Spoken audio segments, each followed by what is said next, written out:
ምሳሌ ክፍል ተብሎ ይጠራል። በምሳሌ አስተማረበት፣ ሁሉንም ነገር በምሳሌ የነገረበት፣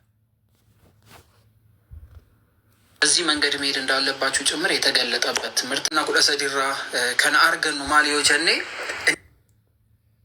ኒንኩን አብዲ አክቀባኑ ሀለከሚ ዮዴምኔ ኬና ዋቀዩ አርገቹ አከነ እንደኙ ሞቱማ ዋቀዩ አከም ፍደቹ አከነ እንደኙ ኢልመ ዋቀዩ ጀደምኔ ዋሞዳፍ ማል ማል አከኑ በርባቺሱ ሀለፈኬ ያዳን ከንቲ በርሲሴ ዋንተውፍ ኩታን ኩን ኩታ ሁንዳራው ጫሉ ማዳን ኩታ ፈኬኛ ጀደሜ ዋመ መጀቹዳ ወራፋን ኦሮሞ ብቻ ተገሰኒፍ ኩታ ፈኬኛ ጀደሜ ዋመ ማጀቹ። ስለዚህ የክፍል የምሳሌ ክፍል በመባል ይታወቃል። የምታነብሶች በምሳሌ የምንማርበት ክፍል ነው። እግዚአብሔር አምላክ ከሁላችን ጋር ይሁን። እግዚአብሔር አምላክ ይርዳን። እንደዚህ በማለት ይናገራል። በዚያ ቀን ኢየሱስ ከቤት ወጥቶ በባህር አጠገብ ተቀመጠ።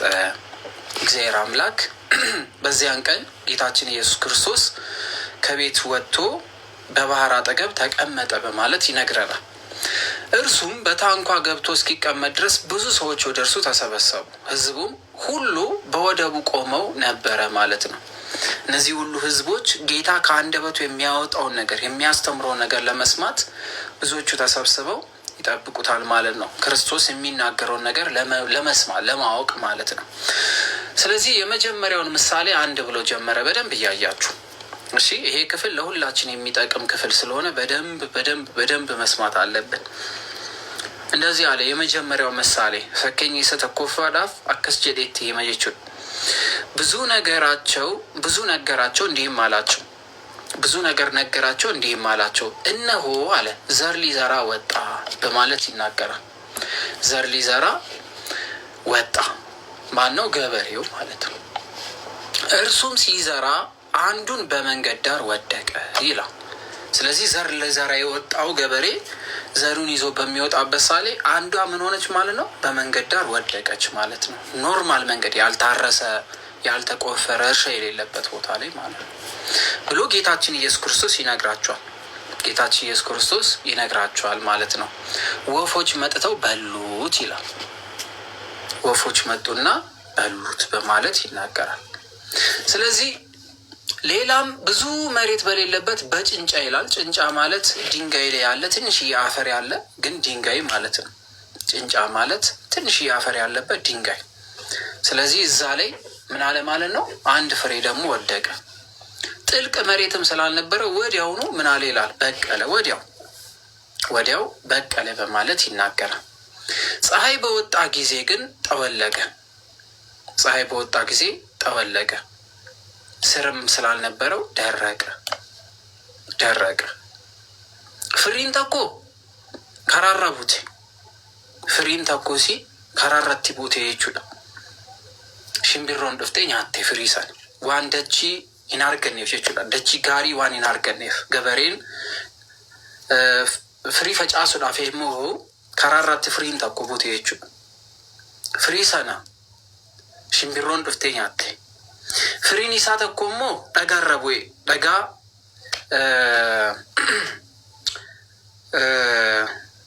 እንት ነበረ ደጋ ብዬ ጥቅሻ አርገት ይችላል ደጋ ብዬ ጥቅሻ ከራቀው ገሩ ከን ወነን ቀብነ ደችን ቀብነ ይችላል ሰኒረት ቦቴ ገሩ ይህን ጉደኔስ የማዱን ባቴ ፍሪንሰን ኢንዱቴ ይችላል።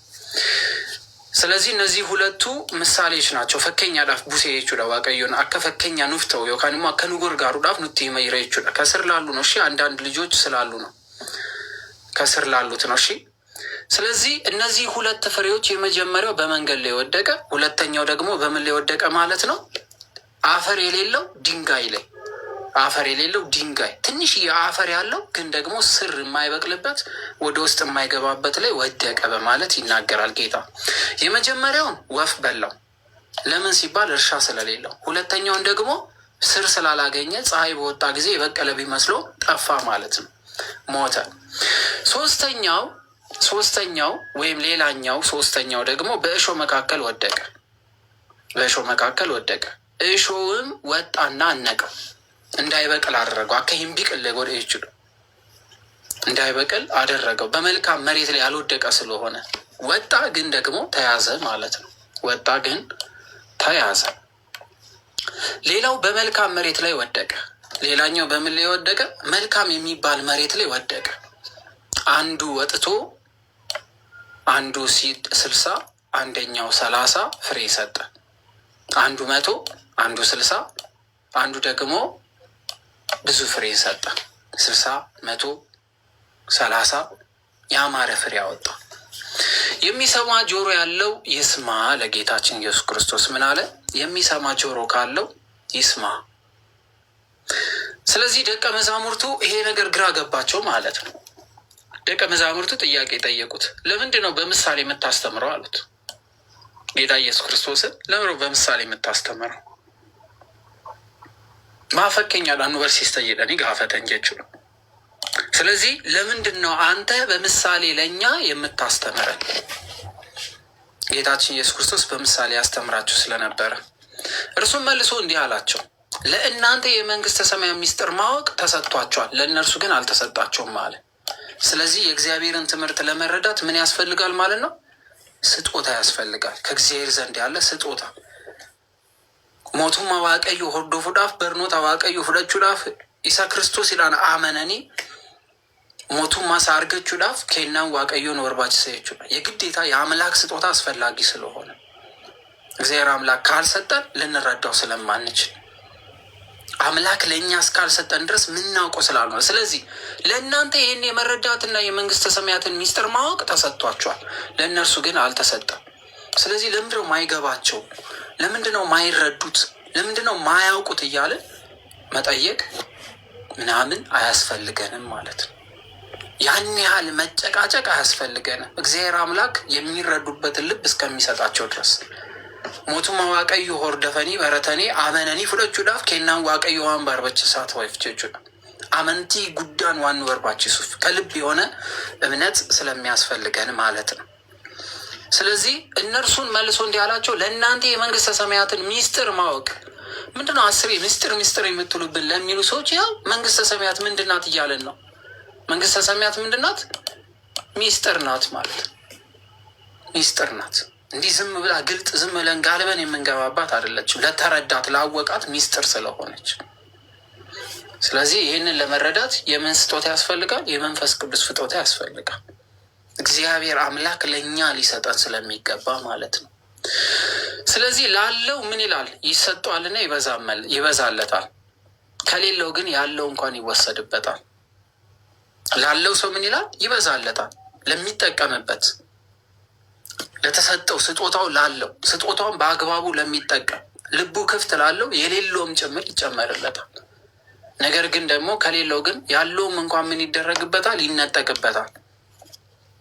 ሰው እንዲነጠቅብን ሳይሆን እንዳንነጠቅ ነው መስራት ያለብን። ማመን ያለብን ይሄንን ነው።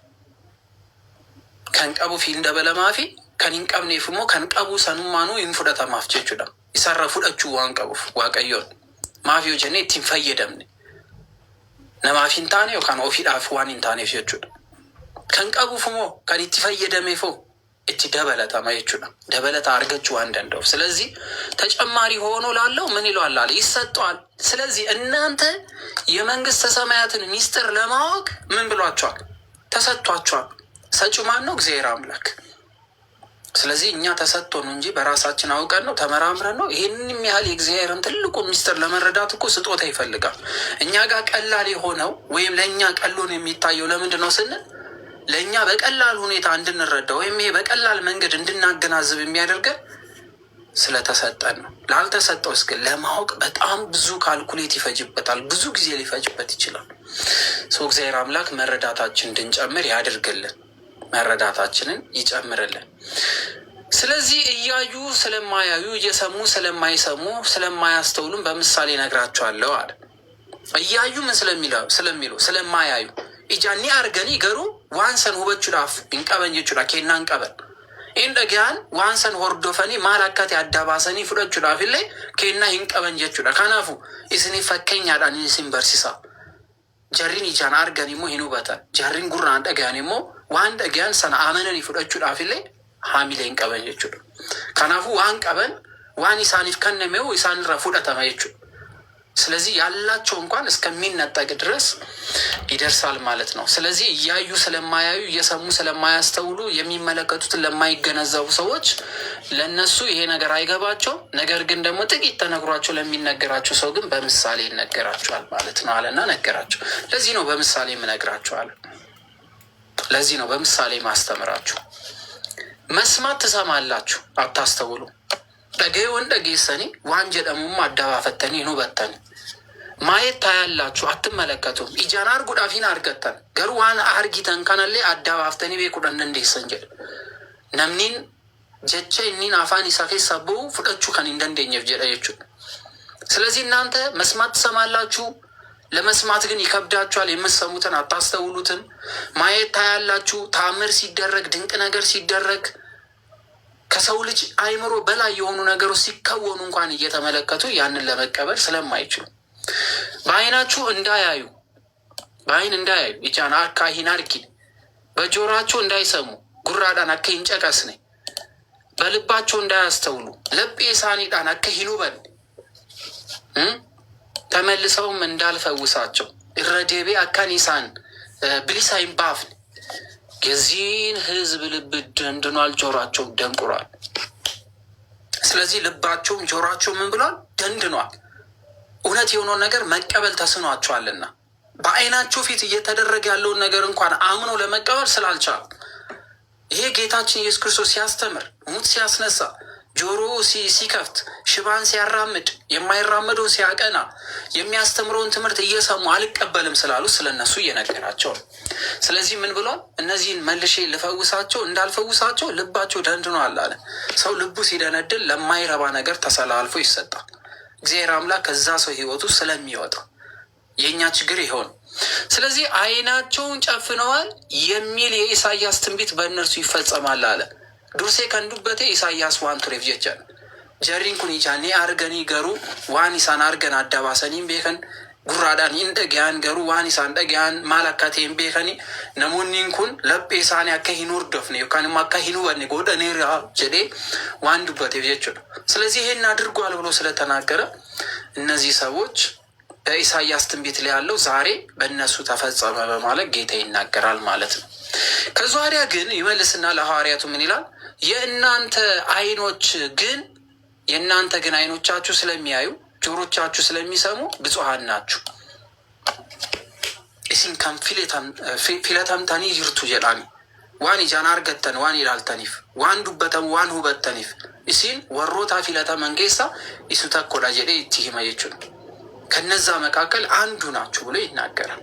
ከተመረጡት ውስጥ በአይናቸው አይተው ከሚረዱ ከሚያምኑ፣ በጆሯቸው ሰምተው ከሚቀበሉት መካከል ስለሆኑ እነዚህ ብፁዓን ናቸው በማለት ጌታ ስለ እነዚህ ሰዎች ይመሰክራል፣ ስለ ሐዋርያት ይመሰክራል። በዚህን ዘመንም ስለ ክርስቶስ ትምህርት ሰምተው ስለ ክርስቶስ ትምህርት አውቀው የሚሄዱትን ሰዎች ብፁዓን በማለት ጌታ ይናገራል ማለት ነው። እነዛኞቹ ግን እያዩ ማያዩ፣ የሰሙ ማያስተውሉ፣ የሚደረገውን ነገር እንኳን በአይን እያዩ የሚጠራጠሩት ግን እነዚህ ልባቸው የደነደነ ብሎ ያስቀምጣል ማለት ነው። ስለዚህ ልቡ የደነደነ ሰው ያጋጥማቸዋል፣ ልክ እንደ ፈርዖን አይነት ማለት ነው። ስለዚህ ምን እውነት እላችኋለሁ አለ። እውነት እላችኋለሁ ዱጋኒ ሲንጀ ብዙዎች ነቢያትና ጻድቃን የምታዩትን ሊያዩ ተመኝተው ግን አላዩም ይላል። እዚን ዱርሴ አቦኒን ሄዱ ጀቹ ዋናማይ ሲኒጃን አርጊተን አርጉዳፍ አብዲ ጎደተኒ ቱረንገሩ ይናርጊኔ አላዩትም። እኔን ማየት ፈልገው ነበረ። አምላክ ሰው ሆኖ መጥቶ ሲያድን ማየት ጓግተው ነበረ። እነ አብርሃም፣ እነ ዳዊት፣ እነ ይስሐቅ፣ እነ ያዕቆብ ቃል ኪዳን ስለነበራቸው። ነገር ግን እናንተ ልታዩት የምትችሉ የጓጓችሁ ያያችሁትን ነገር ግን እነሱ ምን አላሉ? ተመኝተዋል እንጂ አላዩ። ብዙዎች ተመኝተው ነበረ ግን አላዩ።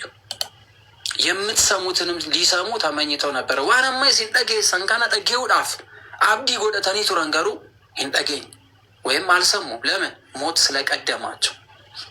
ስለቀደማቸው ብዙዎቹ አምላክ ምን እያደረገ የአምላክን ቃል ለመስማት ጓግተው የነበሩ ስለነበሩ በአይን ሊያዩት የጓጉ ብዙዎች ስለነበሩ፣ ነገር ግን እናንተ እድለኞች ናችሁ ይላቸዋል። እኔም በአካል ስላያችሁ እንግዲህ እናንተ የዘሪው ምሳሌ ስሙ ይላቸዋል። አሁን ምን ይላል ማለት ነው? ስሙ እንግዲህ እናንተ የዘሪው ምሳሌ ስሙ ይላቸዋል። ፈኬኛ ከን ገበሬሳ ከናመን ዱርሴ ስኒት ሂሜሃና ማላካቴ ሂካሳ ደጋ ይላል። ስለዚህ ምን ነው እፈታላችኋል፣ ይፈታላችኋል። ምሳሌው ምን ያደርጋል? እየፈታ ይነግራችኋል። እንዲህ ይላል፣ የመንግስተ ሰማያት ቃል ሰምቶ የሚያስተውል ሁሉ ክፉ ይመጣል፣ በልቡ የተዘራውንም ይነጥቃል። በመንጋድ የተዘራው ዘር ይሄ ነው ይላል። የመንግስተ ሰማያትን ቃል ሰምቶ የማያስተውል ሰው፣ የመጀመሪያው ገበሬው በመንገድ ላይ ሲወድቅ ወይም ገበሬው ሊዘራ በወጣ ሰዓት ወድቃ የነበረችው በመንገድ ላይ ወፍ መጥቶ የበላት ያቺ ምሳሌዋ ስለ መንግስተ ሰማያት ሰምቶ ስለ እግዚአብሔር ቃል ሰምቶ የተማረውን ትምህርት ሰምቶ ነገር ግን ምንም አይል የማይተገብር ማለት ነው፣ የማይተገብር። ስለዚህ ምን ይላል? በመንገድ ዳር የተዘራው ዘር ይህ ነው። የመንግስተ ሰማያትን ቃል ሰምቶ በማያስተውሉት ላይ ሁሉ ክፉ ነገር ይመጣል ይላል። ክፉ ነገር ይመጣል፣ በልቡ የተዘራውንም ይነጥቃል። በመንገድ ዳርም የዘራው ይሄ ነው በማለት ይናገራል ማለት ነው። ይሄ ነው አንደኛው። ስለዚህ የእግዚአብሔርን ቃል እንሰማለን፣ ግን ከልባችን ወዲያው ሲወጣ፣ የእግዚአብሔርን ቃል ሰምተን ለመለወጥ እንሞክራለን፣ ከልባችን ላይ ስናጣ፣ ነገ እግዚአብሔር ሰው እንሆናለን ብለን ተመልሰን ስንወድቅ ይሄ እያጋጠመን መሆኑን ማወቅ አለብን። ስለዚህ በመንገድ ዳር የወደቀውን ቃል ቶሎ ቶሎ ቶሎ ቶሎ የሚነጥቅ ቶሎ ይገባናል፣ ግን ደግሞ የማንኖርበት ማለት ነው፣ የማንኖርበት የማንሰማው የማንኖርበት ይሆናል ማለት ነው። ስለዚህ የእግዚአብሔርን ቃል ሞቱማ ዋቀዮ ጀቻ ሞቱማ ዋቀዮ በርኖታ ዋቱማ ዋቀዮ ኢሰሰን ኢንጠገኛ ገሩ ከን ሂንፉደን ዮካን ሞ ከንቲ ሂንጅራን ነሞኒን አካ ሲሆን ዱዋ ኢሳን አርገተ የዴ ፈከኛን ይሰተኮፋ ካነ የዴ አደባፋፍ ጀዱላ አደባፈጣፍ። ስለዚህ ይለይላቸዋል ማለት ነው። ይሄን ቋንቋ ስትሰሙ የሚያማችሁ ካላችሁ ውጡ፣ እሺ ውጡ። ይሄን ቋንቋ ስትሰማ ያመመ ካለ ፖለቲከኛ ዘረኛ ካለ ውጣ። እኛ እያወራን ያለ ነው ስለ ዘር አይደለም እዚህ ውስጥ። እሺ አጉል ጆሯችሁን የማታቀኑ ካላችሁ አቅኑ። የጌታን ቃል ግን በምንም ቋንቋ ሲሰበክ ደስተኛ የሆናችሁ ቁጭ ብላችሁ ስሙ። ፖለቲካችሁን፣ ዘረኝነታችሁን፣ ጥላቻችሁን ሌላ ቤት አውሰዱት። ችለም በሌላም ቋንቋ ባወራን ይሄን እንኳን እየተኮላተፍኩ ማወራው ለምን እንደሆነ አታውቁም። ችዬ ይመስላችኋል በጣም ፐርፌክት ሆኜ?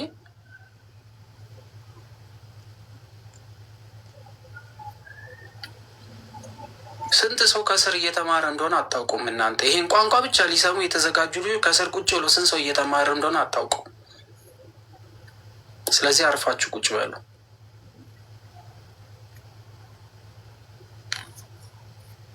ወደ ትምህርታችን እንምጣ። እግዚአብሔር አምላክ በእውቀት ላይ እውቀት በጥበብ ላይ ጥበብ ያድለን።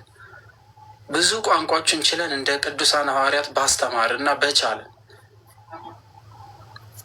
ስለዚህ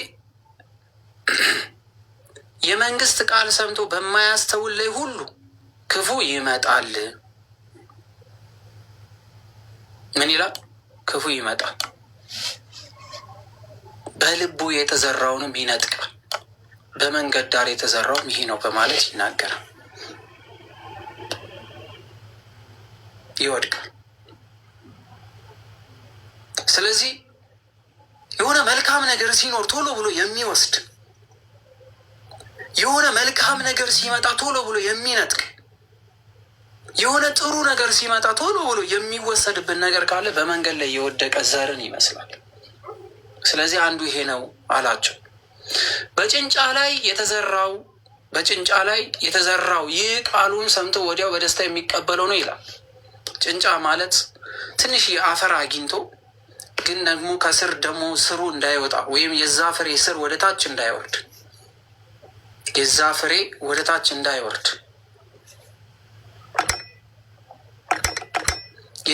ወደ ታች እንዳይወርድ ከሚያደርጉት ዘሩ ወደ ታች ገብቶ ጥልቅ ድረስ ገብቶ ሕይወት እንዳይኖረው የሚያደርግ ማለት ነው። ነገር ግን ደግሞ ጭንጫው ላይ ይወድቃል። ጭንጫ ማለት ትንሽ አፈር የነካው ድንጋይ ማለት ነው። ስለዚህ ዛ ላይ የወደቀው ፍሬ ይበቅላል፣ ግን ፀሐይ ሲወጣ ግን ይጠወልጋል።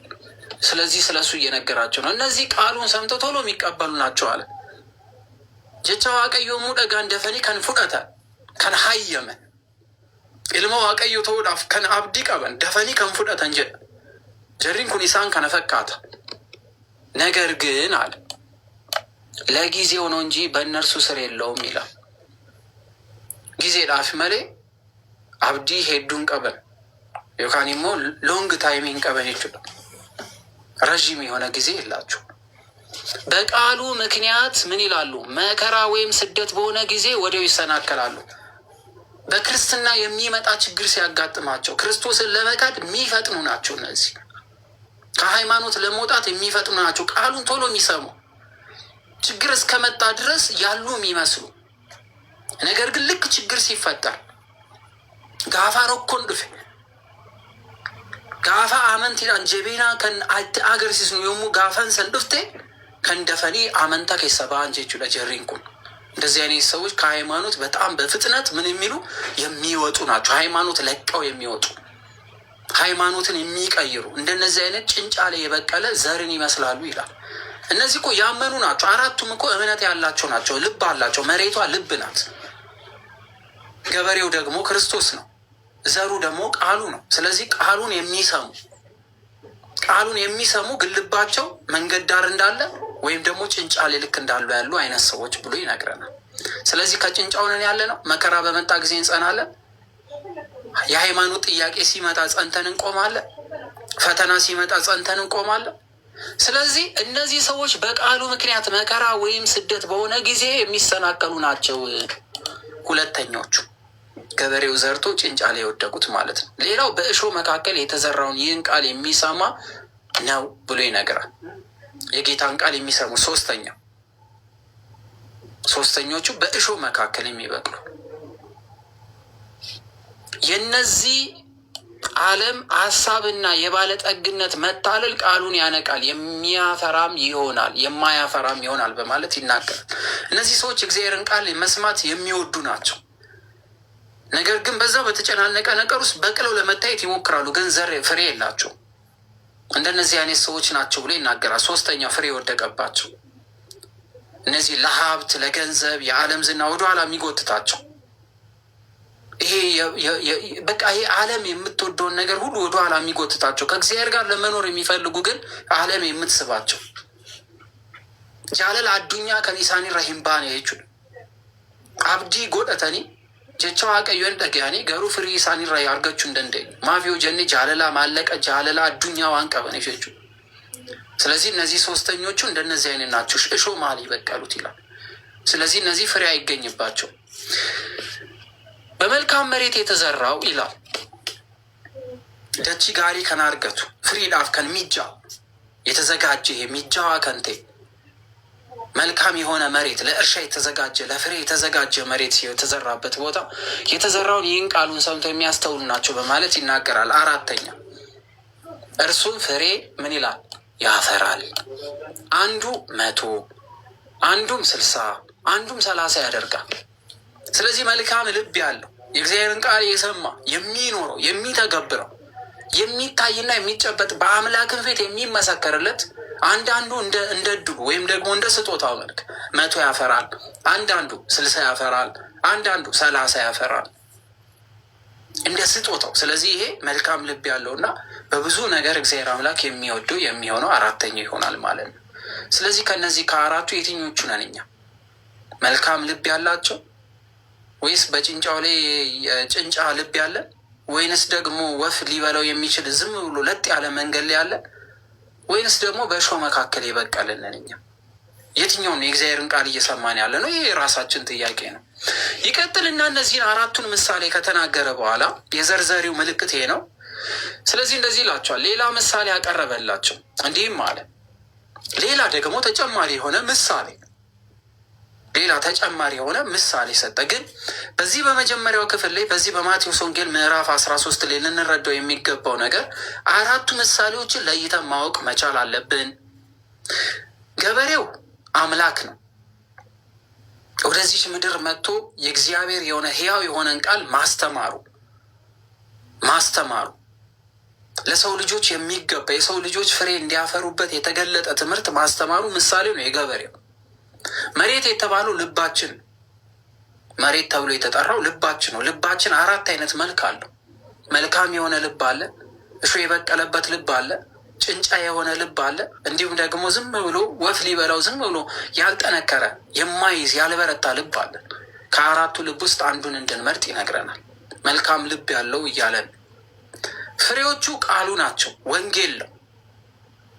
ወንጌል ነው።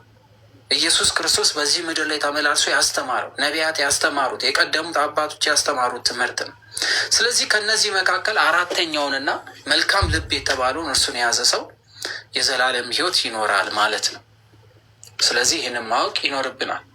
ሌላው መንግስተ ሰማያት በእርሻ መካከል ዘርን የዘራን ሰው ትመስላለች በማለት ይናገራል። በእርሻ መካከል መልካም ዘርን የሚዘራ መልካሙ የመልካሙ ባለቤት የእርሻ ባለቤትን ትመስላለች ነው። ሰዎቹ ሲተኙ ግን ጠላቱ መጣና በስንዴው መካከል እንክርዳድ ዘር ዘርቶ ሄደ ይላል። መልካም እርሻ ነበረች፣ መልካም የሆነች ሁለተኛ ምሳሌ ነው። እሺ መልካም እርሻ ነበረች፣ ያማረች እርሻ ነበረች። ስለዚህ ገበሬው መልካም የሆነን ዘር ዘራባትና ገባ። ነገር ግን ሰዎቹ ሲተኙ ግን አለ ጠላት መጣና በስንዴ መካከል እንክርዳድ ዘርቶ ሄደ ይላል። ምን ዘርቶ ሄደ? እንክርዳድ።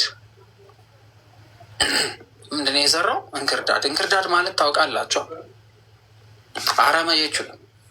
አረም የማይጠቅም አረም ማለት ነው። የማይጠቅም አረም እንክርዳድ፣ ጥሩ ያልሆነ መልካም ፍሬ ያልሆነ መልካሙን ዘር የሚያበላሽ።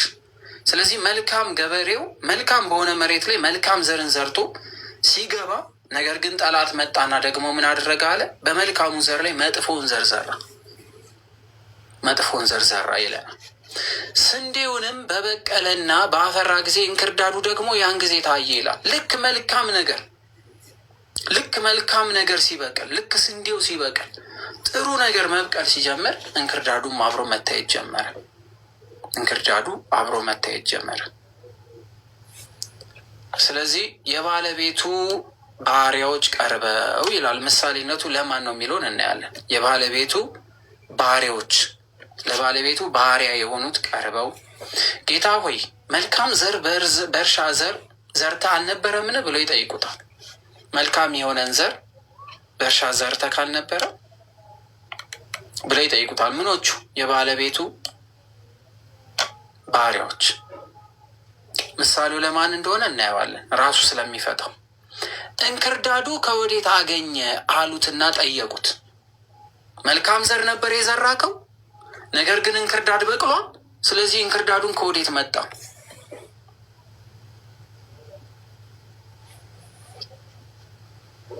ማሊኒን ኩኒ ፈኬኝ ሳ ለመፋዳ ኦይሩ ደቺ ጋሪ ረት ፍሪ ጋሪ ከንቴ ሰንፈጫፍቴ ቱርቴ ገሩ ዲኒን ጋፋ ገልገለ ዱፌ አረመት ፈጫሴ አረምኒን ሰን ፍሪ ጋሪዎችን ቢቅሌ ሳን አርገ የቹ ነው ገሩ አቲ ፍሪ ጋሪ ፈጫፍቴ ቱርቴ አረምኒን ኩኔ ሰድፍ ጀለኒ ጋፈተን። ስለዚህ ይሄ ሁለተኛው ምንድን ነው? ምሳሌ ይሆናል ማለት ነው። ሁለተኛው ምሳሌ ነው። እርሱም ጠላት ይህን አደረገ አላቸው። ባለቤቱ ማንን? ገበሬዎቹ፣ ሰራተኞቹ ወይም ባሪያዎቹ። ባሮቹም እንግዲህ ሄደን ብንለቅመው ትወዳለህን አሉት። ብንለቅመው ትወዳለህ አሉት። እርሱ ግን እንክርዳዱን ስትለቅሙ ስንዴውን ከእርሱ ጋር እንዳትነቅሉ አይሆንም አለ። አረመሙ ብቁፍተን ፍሪ ጋሪ ሰዎችን ዋን ብቁፍተኒ ፊንተው ጀደ አይሆንም። ሀቡቅፍኑ አዳሀባ ፈኑ ጀደኒ ዋን ጋፈተን ይጀቻ አይሆንም። ይንተው መልካሙን ነገር መጥፎውን ነገር ስትነቅሉት ምኑ አብሮ ይነቀላልና፣ መልካም የሆነው ፍሬ ይነቀላልና። ስለዚህ አይሆንም አላቸው። እንዳትነቅሉት ተዋቸው፣ እስከ መከር ጊዜ ይደጉ። መከር ማለት ምንድን ነው? መልካም ፍሬ በሚለቀምበት ጊዜ ወይም ደግሞ ሲደርስ፣ እርሻው በደረሰ ሰዓት ፍሬው ሲለቀም፣ ፍሬ ለቅሞ ወደ ጎተራ የሚገብበት ጊዜ እስከሚደርስ ድረስ አብረው ይደጉ አለ። ለኪ ዲሳ ሐመዱ መቲ ሀ ቢቅሉ እስከ መጨረሻው ድረስ ምን ይበል? ይብቀል። ተውት፣ አትንቀሉት አለ። በመከር ጊዜ አጫጆችን እንክርዳዱን አስቀድማችሁ ልቀሙ፣ በእሳትም ለማቃጠል በየነዶ እሰሩት፣ ስንዴውን ግን በጎተራ ይክተቱ እላለሁ አለ። ሰአመዱ መቴ ወጂን ሀቢቅለኒ ጋፈዱ መቲ ሞ አዳባፈተኒ አረማ ኢቢዳዳን ጉባ ፍሪ ዱጋ ከንቴ ሰኔሞ ጎተረት ነቃየ። ስለዚህ በመጨረሻው ዘንድ ጎተራ ውስጥ አስገቡ። ስለምንድን ነው እያወራ ያለው? ጌታችን ኢየሱስ ክርስቶስ ስለ እርሻ፣ ስለ ገበሬ፣ ስለ አጫድ፣ ስለ መልካም ዘር፣ ስለ መጥፎ ዘር፣ ማታ መጥቶ መጥፎ ዘር ስለሚዘራ ጠላት ምናምን ምንድን ነው እያለ ያለው? አሁን ይሄ እኮ ለሚገባው ሰው ስለምን እየነገረው ነው? ስለ መጨረሻ ፍርድ ቀን፣ ስለ ዓለም፣ ስለ ምጽአት፣ ስለ መልካም ልብ መጥፎ ስለሚዘራበት እነዚህ ባሪያዎች የተባሉት እነማን ናቸው? እራሱ ይተረጉማል። ሌላ ምሳሌ ያቀረበላቸው የዚህን ትርጉም በኋላ ላይ ይነግረናል። እሺ በደንብ አድርገን እንከታተል። ሌላ ምሳሌ ያቀረበላቸው እንዲህም አላቸው፣ መንግስተ ሰማያት ሰው ወስዶ በእርሻው የዘራትን የሰናፍጭን ቅንጣት ትመስላለች። ሰናፍጭ ትንሽዬ ናት አይደል? ከፍሬዎች መካከል ትንሽዬ ነው። ሰናፍጭ በኦሮመኛ ምን እንደሆነ አላውቅም። ሰናፍጭ ቅጠል ትንሽዬ እንትን ፍሬዋ ትንጥዬ ናት።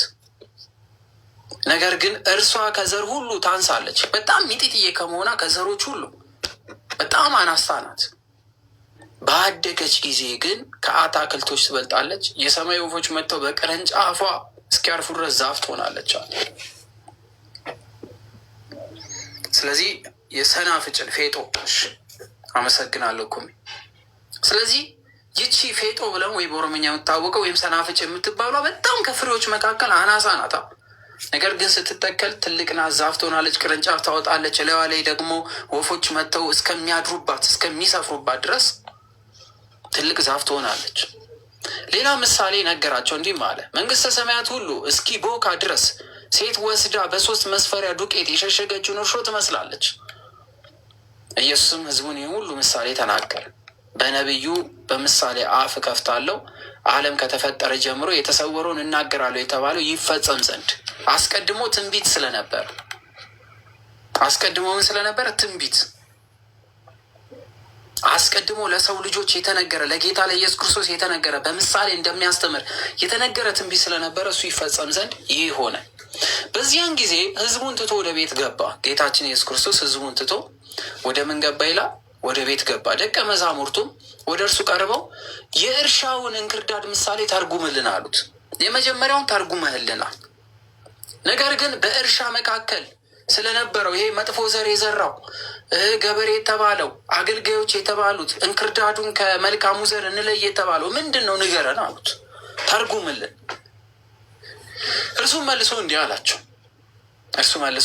አላቸው።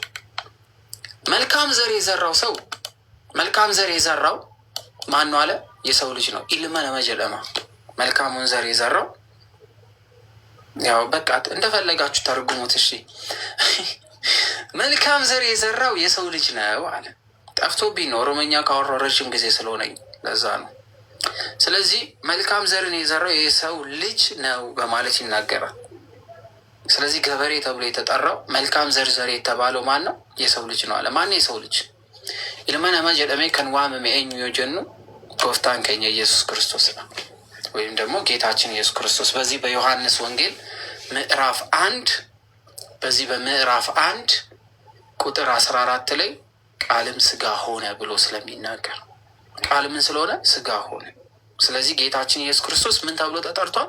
የሰው ልጅ ተብሎ ተጠርቷል። ለምን ስንል ከማርያም ስለተወለደ ሰው ስለሆነ እኛን ስለመሰለ የባሪያውን መልኩ ስላደረገ።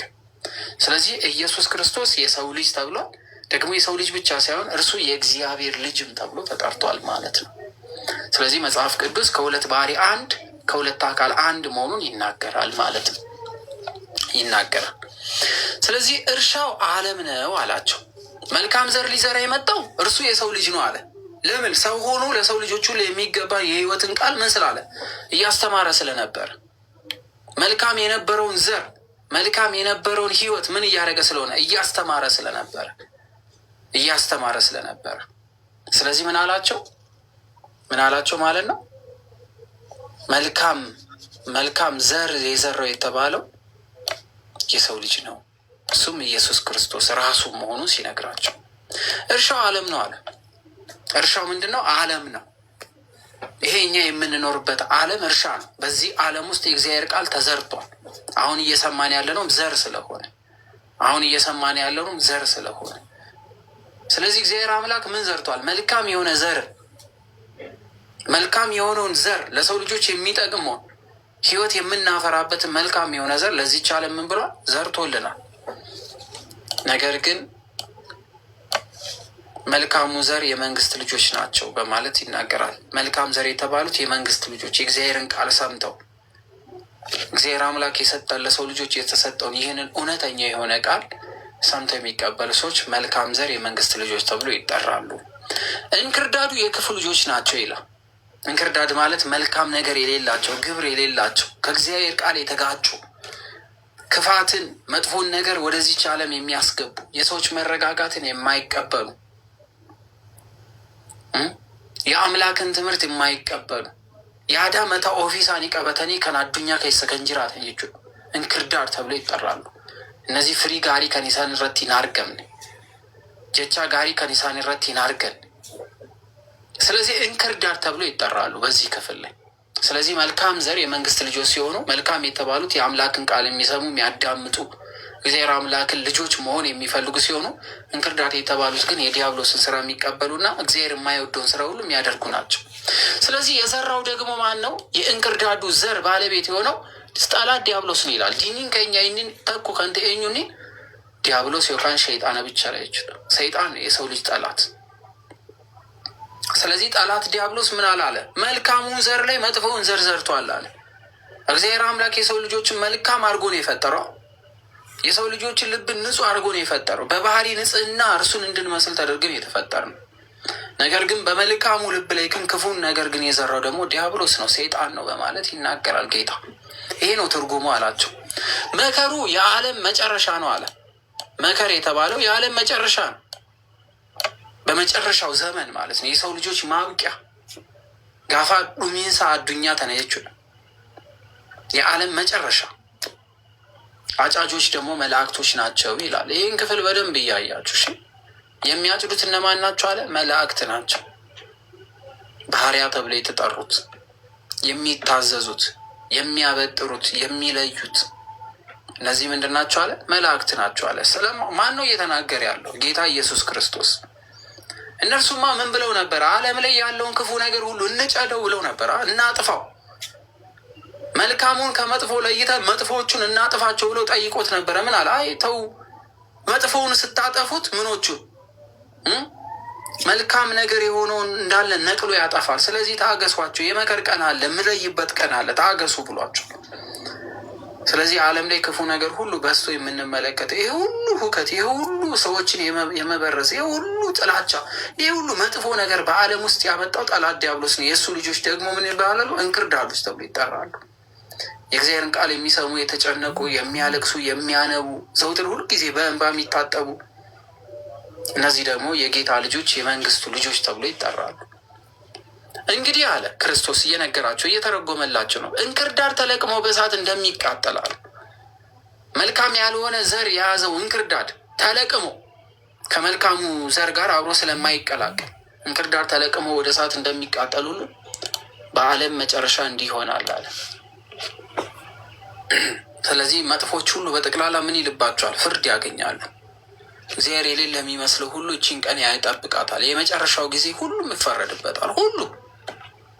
ሁሉ ላይ ሞት ስላለ እውነተኛ ዳኛ፣ እውነተኛ የሆነ አምላክ ስለሚፈርድ ዛሬ የሌለ ቢመስለን፣ ዛሬ እግዚአብሔር የማይፈርድ ቢመስለን፣ ዛሬ እግዚአብሔር አምላክ ድምፅም ማሰማት ያቆመው የሌለ ስለመሰለን እውነተኛ የሆነ ነገር የማይመለከት የሚመስለው ሁሉ የሚያይበት ቀን ይመጣል። እሱም ይሄ ነው አላቸው።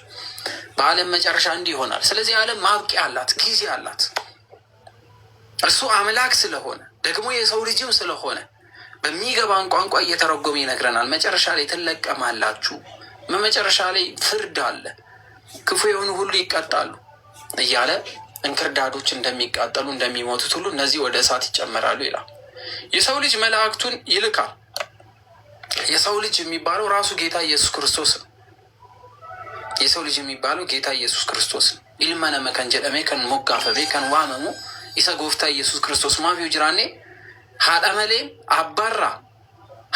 አባራ ኦሶ አዱኛን ኢኑመሚን ድራ ዋን ጅራቴፍ አባ መሌ ሀደረሞ ኤጋ አዱኛን ኡመምቴ ቦዳ ዋን ደለቴፍ ዳሎታ ለማ ዋን ቀቡፍ እኒን ከንጅራቱ ፊ ፉልዱራሌ ከንጅሩዳ አዱኛ ከንደበርሶ አለፋ ነው ኦሜጋ ጀደሜ ዋን ዋመሙፍ ከናፉ ኢልማ ነመሙ ጀኑ ጎፍ ሀደ ከኛ ማርያም ራ ዋን ደለቴ ዋን ኢልማ ነመ ጀደሜ ዋመ ቤፍ ቸቹ።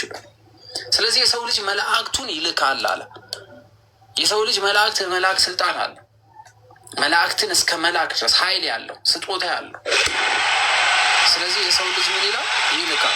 ከመንግስቱ እንቅፋትን ሁሉ አመፅን የሚያደርጉትን ሁሉ ይለቅማሉ አለ። ጊዜው ሲደርስ ወቅቱ ሲደርስ እርሱ መላእክትን ልኮ በዚች ምድር ላይ ሁሉ ለእግዚአብሔር አምላክ አልገዛም ያሉትና በሱ ላይ የቀለዱትን ሁሉ እስከሚለቅሙ ድረስ መላእክቱ ወደዚህ ምድር እልካለሁ እያለ ነው። ያችን ቀን ጠብቁ። እውነተኛ የፍርድ ቀን፣ እውነተኛ ዳኝነት የሚታይበት ያቺ ቀን አለች እያለ ተረጉምላቸዋል። መለቀም ብቻ ሳይሆን ወደ እቶን እሳት ይጥሏቸዋል በማለት ይናገራል። እንደዚህ የእግዚአብሔርን ቃል የማይሰሙ በእግዚአብሔር ላይ የሚቀልዱ አምላክ ላይ የሚያሾፉ የእግዚአብሔር የሆኑትን ሰዎች ሁሉ የሚያሳድዱ ግድያን የሚያመጡ የእንክርዳዱ ፍሬዎች ወይም የዲያብሎስን ስራ የሚተገብሩ ሁሉ እነዚህ ሰዎች ቅጣት ይቀጣሉ። መቼ ግን? የዓለም ፍጻሜ። በዚያ ምን አለ አለ? ለቅሶና ጥርስ ማፋጨት ይሆናል። በዚያን ጊዜ ጻድቃን በአባታቸው መንግስት እንደ ፀሐይ ያበራሉ። ጻድቃን የሚላቸው ለሰው የሚሰጡ መልካም ነገር የሚያደርጉ በጎ ልብ ያላቸው የእግዚአብሔርን ቃል የሰሙ የሚታዘዙ የእውነት ክርስቶስን አምላክ ብሎ የሚመሰክሩ ስለ ክርስቶስ የሚመጣባቸው መከራ ሁሉ የሚቀበሉ እነዚህ እንደ ፀሐይ ያበራሉ። ጋፋ ዱማ ነሞኒን ከን ዋቃ ጎፍታ ኢየሱስ ክርስቶስ ዋቃ ጀደኒ ከንፉዳታል አጄጀ ሳዳፍ ከን ቡለን ጎፍታ ኢየሱስ ክርስቶስ እኒን ኡማራ ከን ጫሉ ከን ኡሜ ጀደኒ ከን ፉዳታል ዋሁን እንደ ኢሳራ ኡመሜ ከን ጀደኒ ከን ፉዳታል ኤርጋኒን ደበርሴ ጩፋ አመነኒ ከን ፉዳታል ጋፋ ዱማ ኢሳን ኢፋራ አካ ጫለን አዱ ከናመይሲ አርጊኑ ከነራ ጫሊን ሳላን አከ ኢፈን ጋፋይን እንዱበቱ ኢሳ ከን አርገና ይቹ። ስለዚህ በዚያን ጊዜ ጻድቃን በአባቶቻቸው መንግስት ምን ይላሉ? ይበራሉ። ዛሬ ኮስማሳ ሊመስል ይችላል። ዛሬ ሃይማኖታችን የውሸት ሊመስል ይችላል። ዛሬ ክርስቶስ በምድር ላይ ለእነሱ በሚታያቸው ልክ ስላልቀጣ አምላክ የሌለ ሊመስል ይችላል። ዛሬ በድምፅ ብልጫ ብዙ ስለተጮኸ አምላክ የሌለ ይመስለን ይሆናል። ነገር ግን እግዚአብሔር አምላክ የእኛን ዋጋ መቼ ይከፍላል? የዓለም ፍጻሜ ጊዜ። ሌሎች ሲያለቅሱ እኛ ምንስቅ እንሆናለን። ሌሎች ጨለማ ሲጣሉ እኛ በእውነተኛ ብርሃን ውስጥ እንገለጣለን። ስለዚህ እስከዛ ድረስ ግን ምን ማድረግ አለን? አብዲ ጎደቹ ቀብናዮቹ ተስፋ ሊኖረን ይገባል። ይህ የታመነ የጌታ ቃል ስለሆነ የሚሰማ ጆሮ ያለው ምን ይበል? ይስማ። ካልሰማስ ለራስህ ነው የሚሆነው። የሚሰማ ጆሮ ያለው ልቡን ያቅና። የሚሰማ ጆሮ ያለው ሰው ራሱን ያስተካክል። የሚሰማ ጆሮ ያለው ከእግዚአብሔር ጋር ለመኖር ራሱን ማዘጋጀት አለበት። ልቡን የዋህ ንጹህ፣ ደግ፣ ፈጣሪን የሚፈራ ለአምላክ የሚታዘዝ ማድረግ አለበት። ከቅዱሳኑ ጋር ለመጨመር የእግዚአብሔር ልጆች ተብሎ ለመጠራት እግዚአብሔር አምላክ የሚወደውን ነገር ለማድረግ ዝግጁ መሆን አለብን። ልባችን ላይ እየበቀለ ያለውን ክፋት ማጥፋት፣ በጆሯችን የምንሰማቸውን ክፋቶች ሁሉ መራቅ፣ ይቅር ባይነት፣ ከሰዎች ጋር መስማማት፣ ሰዎችን መውደድ፣ ሰዎችን ማክበር፣ እነዚህ ሁሉ መገለጫዎችን ሊሆኑ ይገባል። ለዚህ ነው የሚሰማ ጆሮ ያለው ይስማ፣ ካልሰማስ ሞት አለብህ፣ ትቃጠላለህ፣ ትሞታለህ ያለ። ስለዚህ ከእግዚአብሔር ጋር መሆን ይሻለናል ወይንስ ከዓለም ጋር? የትኛው ያዋጣል? ደግሞ መንግስተ ሰማያት በእርሻ ውስጥ የተሰወረው መዝገብ ትመስላለች። ሰውም አግኝቶ ሰወረው፣ ከደስታውም የተነሳ ሄዶ ያለው ሁሉ ሸጠና ያንን እርሻ ገዛ። ስለዚህ ምንድን ነው? ለመንግስት ስንል ለእግዚአብሔር መንግስት ስንል መሆን የሌለብን ነገር እንደሌለ፣ መንግስቱን እንድንፈልግ አብዝተን እንድንወድ፣ በምድር ላይ ያለው መከራ ሁሉ እንድንንቀው፣ ለዘላለማዊ ህይወት ዘላለማዊ የሆነ ህይወት ከእግዚአብሔር ጋር ለመኖር ራሳችን ያዘጋጀን ወደኋላ የሚጎቱትን ነገሮች እንዳይኖሩ በምሳሌ እያስተማራቸው እወቁ እያለ ነው። ደግሞ መንግስተ ሰማያት መልካም እንቁ የሚሻን ነጋዴ ትመስላለች ይላል። በውድ ዋጋ እንደሚገዛ እንቁ በውድ ዋጋ ነው የሚገዛ። እንቁ በውድ ዋጋ ይገዛ አይደለም? ውድ ይሆን አይደለ? እንቁ መንግስተ ሰማያት እንደዛ ናት። በውድ ዋጋ የምትገዛ ናት እንጂ ዝም ብለን ይሄ ዛሬ ተነስተን እኔ የጌታ ነኝ፣ የአምላክ ነኝ፣ የኢየሱስ ክርስቶስ ነኝ፣ ኦርቶዶክስ ነኝ፣ አማኝ ነኝ ምናምን ስላለን የምናገኛት ስላልሆነች በውድ ዋጋ የምትገዛ ናት። ስለዚህ ዋጋዋም እጅግ የበዛ አንዲት እንቁ ባገኘ ጊዜ ሄዶ ያለውን ሁሉ ሸጠና ገዛት። ስለዚህ መንግስተ ሰማያት እንደዚህ ጭንቁ ናት። ያላችሁን ነገር ሁሉ ለዚህች መንግስተ ሰማያት ስትሉ ምን በሉ ነው? ተዉት። የዓለም ውድነት፣ የዓለም መደሰት፣ ዓለም የሚሰጠን ክብር፣ ዓለም የሚያደርግልን ነገር፣ እነዚህ ሁሉ ዋጋቸው ዜሮ ነው። ስለዚህ እውነተኛ የሆነ እግዚአብሔር መንግስት መፈለግ እንዳለብን ያስተምረናል ይሄ ትምህርት። በአጠቃላይ ግን በምድር ላይ ያለን ሰዎች ይሄ ሁሉ ስቃይ፣ ይሄ ሁሉ መከራ ለምን እንደሚደርስብን የሚነግረን ነው። የፈተና ቦታችን ኢዶ ቆርማት አዱኛንቱ ቆረምኔ ዋቀዮ ዳፍ ጋዮታኔ አዱኛ ዮካን ሞቱ ማሳዋን አርገኑፍ ጋዮን ታኔሞ ኢቢዳ ኬሳዋን ሽገምኑፍ ለአምላክ ብቁ ሆነ እንድንገኝ ሰማያዊቷን መንግስተ ሰማያት እንድናስባት የምድር ህይወታችን በምድር የምንኖራት ኑሮ አሁን እየኖርን ነው ያለነው ህይወት የፈተና ጊዜያችን መሆኑን ሲነግረን፣ ስለዚህ ውድ የሆነችው መንግስተ ሰማያት ፈልጓት እያለ ነው። አንድ ገበሬ እንቁ ሲያገኝ ያለን ሁሉ ሸጦ ያንን እንቁ ለመግዛት እንደሚጓጓ ጓጉ እያለ ነው። ደግሞ መንግስተ ሰማያት ወደ ባህር የተጣለች ከሁሉም አይነት የሰበሰበች መረብን ትመስላለች። በሞላች ጊዜ ወደ ወደቡ አወጧት። ያው መረብ ሲጣል ብዙ ነገር ይዞ ይመጣ አይደል? ህይወት አይደለም ምግብ የሚሰበስበው። ተቀምጠው መልካሙን ለቅመው በእቃዎች ውስጥ አከማቹ፣ ክፉን ግን ወደ ውጭ ጣሉት። መረብ ሲጣል ሁሉን ነገር ሰብስቦ ይመጣው። የሚበላውን፣ የማይበላውን፣ የሚጠቅመውን፣ የማይጠቅመው መረብ ይይዛል።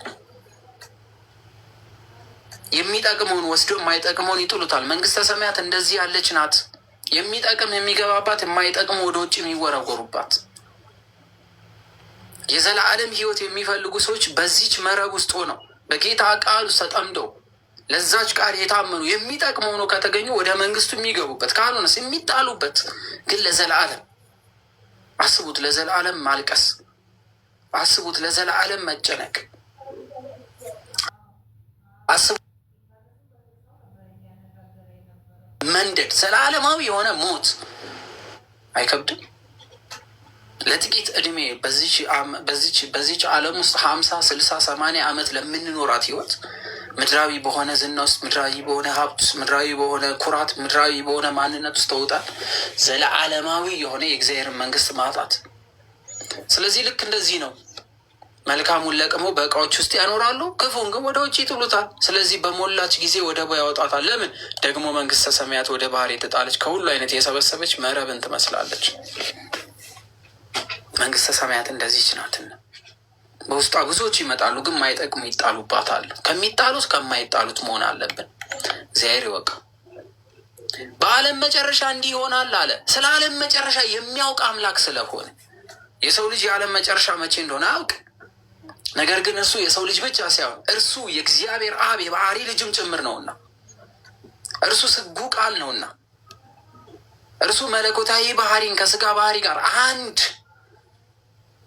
መለኮታዊ አካልነት ከሰው አካልነት ጋር አንድ ያደረገ የማይነጣጠል ሰው ብቻ ብለን የማንገልጸው አምላክ ብቻ የማንለው ሰው የሆነ አምላክ ስለሆነ ስለ ዓለም ፍጻሜ ስለሚሆነው ነገር ሁሉ ለሁሉ ይነግራቸዋል። እንዲህ ነው አለ። በዓለም መጨረሻ እንዲህ ይሆናል አለ።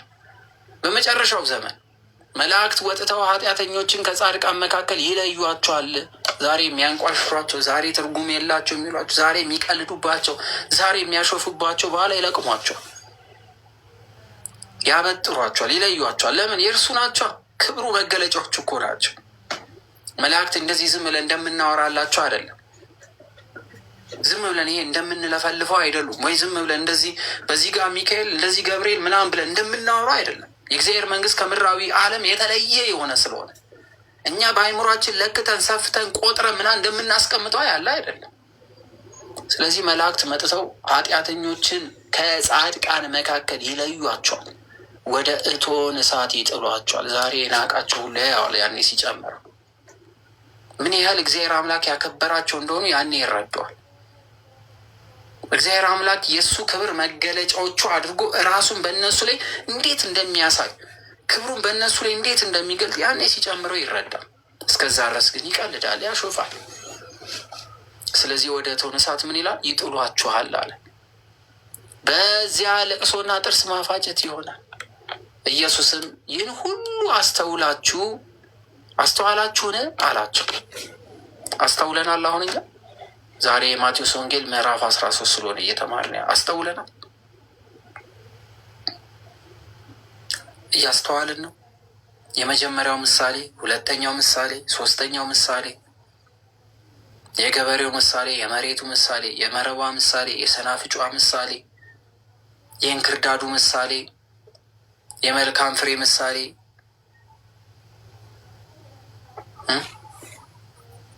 ስለዚህ ኢየሱስ ጠየቃቸው፣ ይህ ሁሉ አስተውላችኋል አላቸው።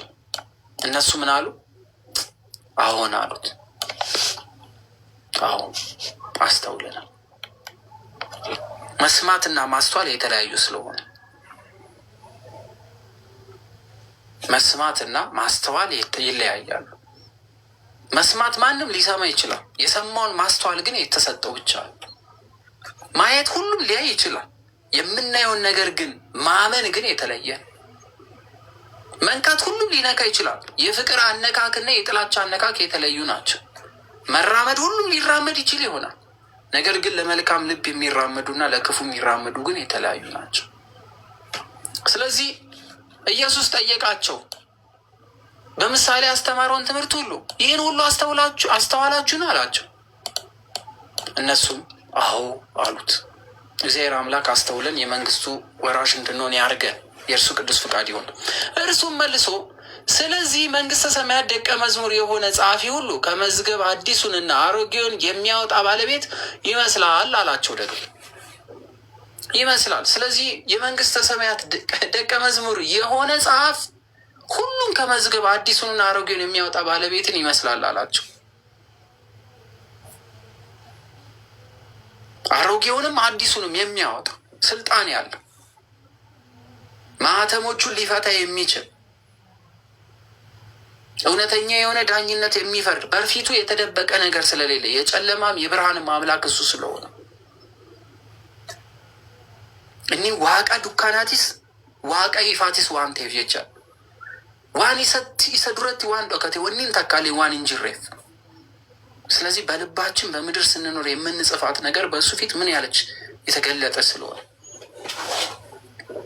የዘላለም ሕይወት መዝገብ ላይ ማጻፍም የዘላለም ሞት የሆነ መዝገብ ላይ ማጻፍ የእኛ ድርሻ ስለሆነ በዚህች ምድር ላይ ስንመላለስ ምርጫው የኛ ይሆናል፣ መታመን ወይ አለመታመን። እሱም ደግሞ በሕይወት እስካለን ድረስ ብቻ ስለሆነ ማድረግ የምንችለው እስከ ኖርን ድረስ ስለሆነ። ስለዚህ ኢየሱስ እነዚህን ምሳሌዎች ከጨረሰ በኋላ ከዚያ ሄደ። ወደዛ ሀገሩ መጥቶ እስኪገረሙ ድረስ በምኩራባቸው ያስተምራቸው ነበር። እስከገረሙ ማለት ምክንያቱም እርሱ እንደ ሌሎቹ ከሊቃውንት ስር ቁጭ ብሎ አልተማረም። እርሱ ልክ እንደነ ጳውሎስ እንደተማሩት የተማረ አይደለም። እርሱ ሁሉን ገላጭ የሁሉ ባለቤት ስለሆነ ይገረሙበታል። አንድም ከገሊላ የመጣ ስለሆነ ናዝራዊ ስለሆነ ከናዝሬት መልካም ሰው ይወጣል እንዴ ብሎ ያስቡ ስለነበር እንግዲህ አሉ፣ ይህን ጥበብና ተአምር ከወዴት አገኘው አሉ። ከና ሀነጩፈ የሰራ አርገቴ ዋንኒን ሆጀቱ ዋንኒን ዱበቱ የሰራ አርገቴ ጀለኒ እርሱ ተገረሙ ማለት ነው። ከየት ነው ያመጣው ይሄ ሁሉ ጥበብ? ኦጉማ ሀነጩፋ ይሄ ሁሉ ተአምር ማድረግ ይሄ ሁሉ ከወዴት አገኘዋሉ? ሰው ብቻ የሚሰራው ስላልሆነ፣ ይሄ በሰው ብቻ የሚሰራ ስላልሆነ፣ አንድ ሰው ከራሱ ተነስቶ ይሄ ሁሉ ማድረግ ስለማይችል ከሰው ልጅ ከሚሰራው ከፍ ያለ ስለሚሰራ፣ ስለዚህ ከየት አመጣው ብለው ጠየቁ። ከዛ ወዲያ የተሰናከሉበትን ቃል እዩት። ይሄ የጸራቢ ልጅ አይደለም እንዲ አሉ። ይሄ ምንድነው? የጸራቢ ልጅ አይደለም። እንጨት አባቱ ዮሴፍ እንጨትን እየላገ ይሰሩ ስለነበረ እናቱስ ማርያም አይደለች እንዲ አሉ። ሀቲኒሳ ማርያም አባኒሳ ዮሴፍ ወንድሞቹስ ያዕቆብና ዮሳ ስምዖን ይሁዳም አይደሉም በማለት ተናገሩ። ጎበዝ፣ በደንብ እያያችሁ ወንድሞቹ ተብሎ የተጠቀሱት ያዕቆብና ስምዖን ናቸው። ስምዖን ወይም ይሁዳ ተብሎ ይጠራል። ሁለቱም መልእክታት የላኩ ከ12 ሐዋርያት መካከል አንዱ ናቸው። እነሱ ራሳቸውን ሲገልጡ ግን የጌታችን የኢየሱስ ክርስቶስ ባሪያ የምሆን ነገር ግን ደግሞ ለያዕቆብ ደግሞ ወንድም የመሆን እያለ ራሳቸው የሚገልጡ። ታዲያ ለምንድን ነው የጌታ ወንድም ተብሎ የተጠሩ ሲባል? በጌታ ባደገበት ቤት ያደጉ ስለሆነ፣ ጌታ ባደገበት ቤት ውስጥ አብረው ያደጉ ስለሆነ የጌታ ወንድሞች ይባላሉ። ዛሬ እኮ የአክስት ልጅ አብሮ ቢያድጉ እኮ ወንድማማቾች የሚባለው። ወንድማማቾች ስላለን ከአንድ እናት አባት ተወልዷል ማለት ነው? አይደለም። ስለዚህ ወንድሞቹስ ያዕቆብና ዮሳ ስምዖንስ አይደሉም ሲል እነዚህ ሁለቱ ምንድን ናቸው ማለት ነው? ከጌታ ጋር አብረው ያደጉ በጌታ ቤት ውስጥ የነበሩ ናቸው። ስለዚህ ወንድሞች ብሎ ያስቀምጣል። የማርያም ልጆች አይደሉም። ይህ የጸራቢ ልጅ አይደለም? እናቱስ ማርያም አይደለችም? ወንድሞቹስ ያዕቆብና የዮሳ ስምዖን የይሁዳም አይደሉም? ሁለቱ መልእክት የላኩት ማለት ነው ብለው ተገረሙ። እህቶቹስ ሁሉ በእኛ ዘንድ ያሉ አይደሉም? እነሱ ባደጉበት ቤት ብዙ ሴቶች ስለነበሩ እንኪያስ ይህን ሁሉ ከወዴት አገኘዋሉ? ይህ ሰው አይደለም እንዴ እንደሚሉት በዚህ ዘመን እሱ የሰው ልጅ አይደል እንዴ? እናንተ ወንድ አምላኪ ሰው አምላኪ ብለው እንደሚናገሩት ማለት ነው። ጎበዝ ተሰናከሉበት ይላል እኮ እዚህ ጋር። ምን ይላል? ተሰናከሉ። ይሄን ስላሉ ሰውነቱን ብቻ ስላዩት የማርያም ልጅ ስለሆነ ዮሴፍ አባት ሆኖ ስላሳደገው በዮሴፍ ቤት ውስጥ የነበሩት እንደ ወንድሞቹ ስለተቆጠሩ እውነተኛ የሆነ የባህሪ አምላክነት ያለውን የነበረ ያለ የሚኖር የሚሆነው እርሱን አላወቁም እና ምን አሉ ይላል? ተሰናከሉበት። አላወቁትማ። ስለዚህ ጌታ ምን አለ? ስላላወቁ ስላልተረዱት በዚህን ዘመንም እግዚአብሔር አምላክን ማወቅን ይጨምርላቸው። እቺን ክፍል ማርያም ሌላ ልጆች አሏት ብሎ ለመጥቀስ ይሞክሩታል። በጣም ያሳዝን ክፍል። ተሰናከሉበት። ይሄን ስላሉ ይሄን ስላሰቡ ወደቁ። አምላክነቱን አላወቁም እያለ እየነገራቸው ክፍሉ ግን ወደቁበት። እነሱ አሁንም በዘመናችን ያሉ ብዙዎች ይወድቃሉ። ኢየሱስ ይሄንን ስላሉ እንደዚህ ያላቸው ነብይ አለ ከገዛ ሀገሩና ከገዛ ቤቱ በቀር ሳይከበር አይቀርም አላቸው። አላወቁትማ። እነርሱን ለማዳን መጥቶ የአብርሃም ቃል ኪዳን ሊፈጽምላቸው መጥቶ እርሱን ሰውነቱን እንጂ አምላክ መሆኑን አላወቁም። ይሄን ሁሉ ከየት አመጣው? ይሄ ሁሉ ጥበብ ከየት መጣ? እርሱ ማን ስለሆነ ነው ይሄ ሁሉ ጥበብ የተሰጠው? ማን ነው እያሉ ተሰናከሉበት። እሱ እኔ የእግዚአብሔር አብ ልጅ ነኝ፣ አብ ያለው ሁሉ የኔ ነው እያለ እየነገራቸው ግን አላወቁት። ባለማመናቸውም ይላል ያው ክፍሉ ደግሞ ምን ባላላማላቸው? ባለማመናቸው። ለምን? እርሱ አምላክ መሆኑ እሱ ከነ አብርሃም በፊት የነበረ መሆኑን ባለማመናቸው፣ እርሱ የእግዚአብሔር ልጅ የባህሪ ልጅ መሆኑን ባለማመናቸው፣ እርሱ የዚች የመንግስተ ሰማያት ባለቤት መሆኑን ባለማመናቸው፣ የእርሱን ሰውነትና ጠባብ ደረት በማየት ዘመን በመቁጠር ስለናቁት ባለማመናቸው ምክንያት በዚያ ብዙ ታምራት አላደረገም። ዛሬም እግዚአብሔር አምላክን ማን እንደሆነ ያልተረዱ ብዙዎች ከፊታቸው ምንም ነገር ሊያዩ ይችላሉ፣ ግን ፍርድ ያገኛሉ ብሎ ይሄ ክፍል ይጨርሷል ማለት ነው። ስለዚህ በዚህ በማቴዎስ ወንጌል ምዕራፍ 13 ዋና ዋና የምናያቸው የእግዚአብሔር ቃል እነዚህ ገበሬ የተባለው ጌታ መሆኑን፣ መሬት የተባለችው ዓለም መሆኗን፣ ልባችን መሆኑን፣ በኖርማል መንገድ ላይ የወደቀው የእግዚአብሔርን ቃል የሚሰሙ እነዚህ አራቱ ምሳሌ የተሰጠባቸው ጌታን ያውቁታል፣ ግን ቃሉ ዝም ብሎ ልባቸው ላይ የወደቀ ግን የማይተገብሩ ማለት ነው፣ ወፍ የበላችሁ። ስለዚህ ሲተረጎም ጌታ ሲተረጎመው ምንድን ነው ያለው? ጌታ ኢየሱስ ክርስቶስ ሲተረጎመው ምን አለ? በነገራችን ላይ በዚህ ዘመን ያሉ ወንድሞቻችን ጌታ እንደዚህ እያስተማረ ቢሰሙ ተረት ተረት አቁም ነበር የሚሉት። ምሳሌ ምናምን የተረት ተረት ምናምን ገበሬ እርሻ ምናምን ምንድን ነው ብትለው ምናምን ከማለት ወደኋላ አይሉማ። ነገር ግን በወንጌል ውስጥ ተረት ተረት የሚመስል ግን እውነት የሆነ ቃል ግን ጌታ አስተምሮበታል። ስለዚህ ሁሉን ተረት ተረት የሚሉ ሰዎች ቢያንስ ምን እየተነገረ ነው የሚለው ለትምህርት ምሳሌ መጠቀም እንዳለብን ከጌታ ዘንድ መማር እንዳለብን ማወቅ አለብን። ስለዚህ እንደነዚህ አይነት ሰዎች ልባቸው ቶሎ የጌታን ቃል የሚቀበሉ ግን የማይኖሩት አንደኛው። ሁለተኛው በጭንጫ ላይ የወደቁት የጌታን ቃል የሚሰሙ ሰዎች ሲያጠፉ ለነጠላም፣ ለጸጉርም፣ ለአለባበስም፣ ለአበላልም ምናምን ሰዎች የሚተቹ ግን መከራ በመጣ ጊዜ ግን ቶሎ ብለው ሃይማኖት የሚቀይሩ አይነት ሰዎች ከጌታ ጋር ያሉ የሚመስላቸው ግን ፀሐይ ስትወጣ የሚጠወልጉ እንደነዚህ አይነት ሰዎች ናቸው።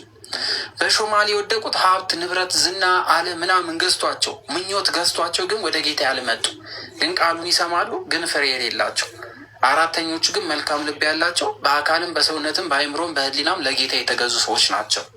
ሌላው መልካም ገበሬ እርሻን ዘራ እንክርዳዱን ዘራ የተባለው መልካም ዘርዘሪ ወደ ዓለም ቃልን ሊያስተምር የመጣ የሰው ልጅ ጌታ ኢየሱስ ክርስቶስ ነው። ስለዚህ የጌታን ቃል ሰምተው በልባቸው ላይ መልካም ነገር ሊይዙ የነበሩ ሰዎች ላይ መጥፎ ዘርን የሚከት እንክርዳድን የሚዘራ ሰይጣን መሆኑን ይነግረናል። ጌታ በተረጎሙ ትርጓሜ ራሱ የትርጓሜ ባለቤት ስለሆነ፣ በነገራችን ላይ ምሳሌ ሊተረጎም እንደሚገባ ጌታ አስተምሮናል። ቃል ሊተረጎም እንደሚገባ፣ ትርጉም ልንሰማ እንደሚገባ፣ የአምላክ ትምህርት ሊተረጎም እንደሚገባ ራሱ ተርጉሞ ሐዋርያትን ስላስተማረበት ማለት ነው። ስለዚህ መልካም ዘር ያልተባሉት እንክርዳድ የሚባሉ የዲያብሎስ ልጆች መገለጫቸው ፍቅር አለመውደድ፣ ሰላም የሌላቸው፣ ትህትና የሌላቸው፣ ሰውን መግደል፣ ማንቋሸሽ፣ ከክብር የሚያስወርዱ፣ ሰዎችን ኃጢአተኛ አድርጎ ለማሳየት የሚጥሩ ምናምን እንደነዚህ አይነት ሰዎች። መልካም ልብ ያላቸው የተባሉት መሐሪ፣ ይቅር ባዮች፣ ትህትና የተሞሉ፣ መንገድ የሚያሳዩ፣ ፍቅር በልባቸው የሞላ፣ ለሰዎች መንገድ የሚያሳዩ፣ እነዚህ የንጉሱ ልጆች የጌታ ልጆች ይባላሉ። እርሱን ስለሚመስሉ መሐሪ፣ ይቅር ባዮች ስለሆኑ። ስለዚህ እነዚህን ሁለቱ ምሳሌ ያሳያል። እነዛ የገበሬው ባህሪዎች የተባሉት መላእክት እንደሆኑ፣ ምድርን ሊያበጥሯት በምን አይነት ዝግጅት ላይ እንዳሉ፣ መልካሙን ከመጥፎ ሊያበጥሩት፣ መጥፎን ወደ እሳት ሊወረውሩ ተዘጋጅተው የነበሩ እንደሆኑ፣ ግን ይቺን ምድር እግዚአብሔር አምላክ እንዲታገሷት ቀን እንዲጠብቁ እንደነገራቸው እንዳስታገሳቸው፣ ቆይ ተረጋጉ እንዳላቸው ራሱ ሲነግረን ተረጋጉ፣ መጥፎውን ስትነቅሉት መልካሙ አብሮ ይነቀላል፣ ለመጥፎ የመጣው መከራ ለመልካሞቹም ይተርፋልና ጠብቁ። የመከር ጊዜ የመጨረሻው ጊዜ ሲመጣ፣ የዓለም ፍጻሜ ሲመጣ፣ የሰው ልጆች ላይ የምፈርድበት ጊዜ ሲመጣ ያኔ ታበጥሯቸዋላችሁ፣ ትለቅማቸዋላችሁ፣ ክፎችን ወደ እሳት ትጥላላችሁ በመጀመሪያ። ስለዚህ መጀመሪያ ክፉ ልብ ያላችሁ፣ ጥላቻ የተሞሉ፣ ሰው መግደል የሚያስደስታቸው፣ ፍቅር የሚያጠፉ፣ ትህትና የሌላቸው፣ መሐሪ ያልሆኑ፣ ከእግዚአብሔር ሕግ ውጭ የሆኑ፣ ራሳቸውን ለዚህ ዓለም የሰጡ እነዚህ ሰዎች ወደ ምን? ወደ ሞት። መልካሞች የሆኑት ግን ወደ ሕይወት ይገባሉ። ስለዚህ ይህን ተስፋ አድርጉ በማለት ይናገራል። ስለዚህ እኛ የጌታ የኢየሱስ ክርስቶስ ልጆች ነንና የእግዚአብሔርን ቃል ልንሰማ፣ የእግዚአብሔርን ትምህርት ልናውቅ ይገባል። ደጋግማችሁ የማቴዎስ ወንጌል ምዕራፍ 13ን እንድታነቡ አደራ ማለት ፈልጋለሁ። ዛሬ በሁለት ቋንቋ ለመናገር ሞክሬያለሁ። ሁለት ቋንቋዎች የተናገርኩበት ምክንያት ከእስልምና ሃይማኖት ወደ ክርስቶስን ወደ ማመን የምትመጣ አንድ እህታችን ስለተቀላቀለችን ነው። አማርኛ ላይ ችግር አለ ስላለች የግዴታ ምንም ቢሆን እንደው ፐርፌክት ባልሆነ፣ በጣም እነሱ እንደሚያወሩት ጎበዝ ባልሆነ፣ ግን በጥቂትም ብትሆን የምችላትን የጌታን ቃል እንድትረዳው ለማድረግ ሞክሬያለሁ ማለት ነው። ለምንድን ነው ብትሉ ረዥም ጊዜ ሆኖኛል። አጠገቤ ኦሮምኛ የሚናገር ሰው የለም። እኔ ያደግኩት ሐረርጌ ላይ ነው። ስለዚህ ሐረር ነው ያደግኩት፣ ግን አብሮኝ የሚያወራ ስለሌለ ከ10 ዓመት በላይ ኦሮምኛ በደንብ ሊያወራኝ ወይም አብሮ ሊኖር ሰው ስላልነበረ፣ አንድም ደግሞ የወንጌል ቃላትን በኦሮምኛ ለመተርጎምና ለመናገር ራሱን የቻለ ትምህርት ያስፈልጋልና ይሄ እኔ ድክመት ነው። ራሴን ለማሻሻል እሞክራለሁ። ምክንያቱም እግዚአብሔር አምላክ ከሕፃንነት ጀምሮ ይህን ቋንቋ እንዳውቅ ሲያደርገኝ ልጠቀምበት ነበረ። ነገር ግን ያልተጠቀምኩበት ራሴ ስለሆንኩኝ አሁን በደንብ አድርጌ ራሴን ለማሻሻል እሞክራለሁ። ለሌላ ጊዜ ግን ኦሮምኛ የሚችሉ ሰዎችን እዚህ ውስጥ አስገብቼ በሁለት ቋንቋ እየተተረጎመ ለማያውቁ ሰዎች እየተረጎሙላቸው አንዳንዱ እህቶች እንዲነግሯቸው ማስገባት ሞክራለሁ ማለት ነው። ላጠፋሁት ይቅር በሉኝ፣ ላጎደልኩትም ይቅር በሉኝ። ፐርፌክት ቋንቋውን ተናጋሪ የሆናችሁ እህቶችም ቋንቋውን ትንሽዬ ስላበላሻሸሁት እንግዲህ ማሩኝ፣ ይቅር በሉኝ። ነገር ግን በጸሎታችሁ አግዙኝ የበለጠ እንድጠነክር፣ እግዚአብሔር አምላክ የእርሱን መንግስት እንድንወርስበት፣ ሁሉንም ቋንቋዎች የጌታን ቃል የምናስተምርበት ጦር መሳሪያ እንዲሆናችን፣ ወደ ጌታ ቃል የምንመልስበት፣ ወደ አምላክ የምንመልስበት፣ ህዝቦች መልካም ልብ እንዲኖራችሁ የሚያደርግበትን አንደበት እግዚአብሔር አምላክ ያድለን ማለት ነው። በጊፍት እያገዛችሁኝ ያላችሁንም እግዚአብሔር አምላክ ይስጥልኝ፣ አብዝቶ ይስጣችሁ። ለዛሬ ይሄን ያህል ተምረናል። ይቆየን። ወስብሐት ለእግዚአብሔር ወላዲቱ ድንግል